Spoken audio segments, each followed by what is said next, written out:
Hi, welcome to Mahanagar. నేను మీ మనోజ్.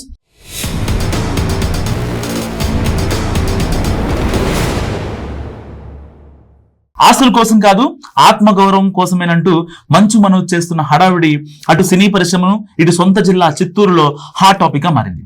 మొదట్లో ఇదేదో వాళ్ళ ఇంటి వ్యవహారం, తండ్రి కొడుకులు అన్నదమ్ములు రచ్చలే అనుకున్నారంతా.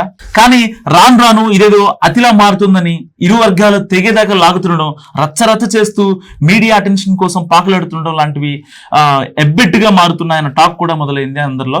సో మరీ ముఖ్యంగా మనోజ్ ఎందుకు ఇలా చేస్తున్నారో, మాస్టర్ ప్లాన్ ఏంటో కూడా అర్థం కావట్లేదు చాలా మందికి. హైదరాబాద్ లో మొదలైన మంచు మంటలు ప్రస్తుతం ఉమ్మడి చిత్తూరు జిల్లాకు చేరుకున్నాయి. దాడులు, ప్రతిదాడులు, పరస్పరం ఫిర్యాదులతో రక్తి కట్టిస్తుంది మంచు ఫ్యామిలీ డ్రామా. చివరికి సంక్రాంతి సమయంలో పెద్దల్ని తలుచుకుంటూ చేసుకునే పూజల విషయంలో సైతం హై డ్రామా నడిచింది. ఆ టైంలో గేట్లు దూకుడాలు, రాళ్లతో దాడులతో లాఠీ చార్జ్ దాకా వెళ్ళింది వ్యవహారం. ఇక కొత్తగా ఈ నెల 13న మోహన్ బాబు యూనివర్సిటీ ఎదురుగా ఉన్న రెస్టారెంట్ ను మోహన్ బాబు బౌన్సర్లు ధ్వంసం చేశారన్న విషయం తెలుసుకున్న మనోజ్ అక్కడికి వెళ్లి పరిశీలించడమే కాక చుట్టుపక్కల షాపుల యజమానులతో మాట్లాడారు. అక్కడ హాస్టల్స్ లో ఉంటున్న విద్యార్థులను ఎంబీయూ సిబ్బంది దోచుకుంటున్నారని కూడా ఆరోపించారు.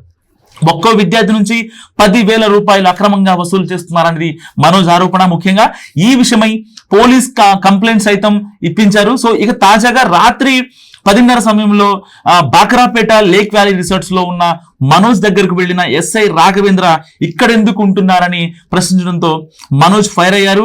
రాత్రి సమయంలో సైరన్ వేసుకొని వచ్చి ప్రశ్నిస్తూ తనను ఇబ్బంది పెట్టడం ఏంటంటూ కూడా నేరుగా పోలీస్ స్టేషన్ ముందే బైఠాయించడం కలకలం రేపింది చిత్తూరులో. అయితే తాను అరెస్ట్ చేయడానికి రాలేదని, ఎవరున్నారు, ఏం చేస్తున్నారన్న వివరాల కోసమే వచ్చానని ఎస్ఐ ఎంత చెప్తున్నా వినకుండా మనోజ్ నానా హంగామా చేయడంపై ఇప్పుడు విమర్శలు పేటరెగుతున్నాయి. సో ఎందుకు ఇలా అంటే, ఆయన సన్నిహితులకు సైతం క్లారిటీ లేదంటున్నారు చాలా మంది.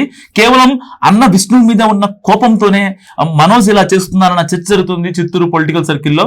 యూనివర్సిటీలో జరుగుతున్న అన్యాయాలను ప్రశ్నిస్తే తండ్రి దగ్గర తనను శత్రువుగా క్రియేట్ చేశారని, అన్న విష్ణుదే అందులో కీ రోల్ అంటూ కూడా మనోజ్ వర్షంగా తెలుస్తుంది. అలాగే ఈ రచ్చంతా ఎందుకని తండ్రి అనుకునేగా ఏదో ఒకటి చేసి ఆయన పిలిస్తే వెళ్ళి మాట్లాడుకోవాలన్న ప్లాన్ కూడా ఉంది మనోజ్ లో. సో కానీ మోహన్ బాబు మాత్రం వరుసగా జరుగుతున్న పరిణామాలపై ఎక్కడా కూడా స్పందించట్లేదు. తాజా గొడవ కూడా తండ్రి అటెన్షన్ ను తన వైపుకు తిప్పుకునే పనిలో భాగంగానే చేసి ఉండొచ్చు అంటున్నారు చాలా మంది.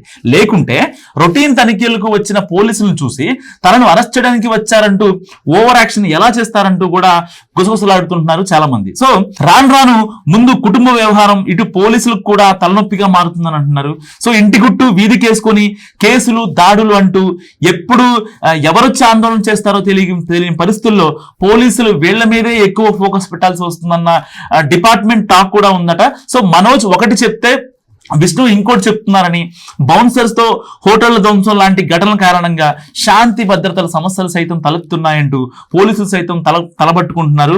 సో సుబ్బిపెళ్లి ఎంకి చావుకొచ్చిందన్నట్టుగా మంచు ఫ్యామిలీ రచ్చ మాకు తలపోటుగా మారిందన్నది కొందరు స్థానిక పోలీసుల మాటగా తెలుస్తోంది. సో ఈ కుటుంబం కథా సమరానికి ఎప్పుడు ఎండ్ కార్డ్ పడుతుందని చాలా మంది ఇంట్రెస్ట్ గా వెయిట్ చేస్తున్నారు. సో ఈ వీడియో గురించి మీరేమనుకుంటున్నారో కామెంట్ రూపంలో తెలియజేయండి. చూస్తూనే ఉండండి మహానగర్.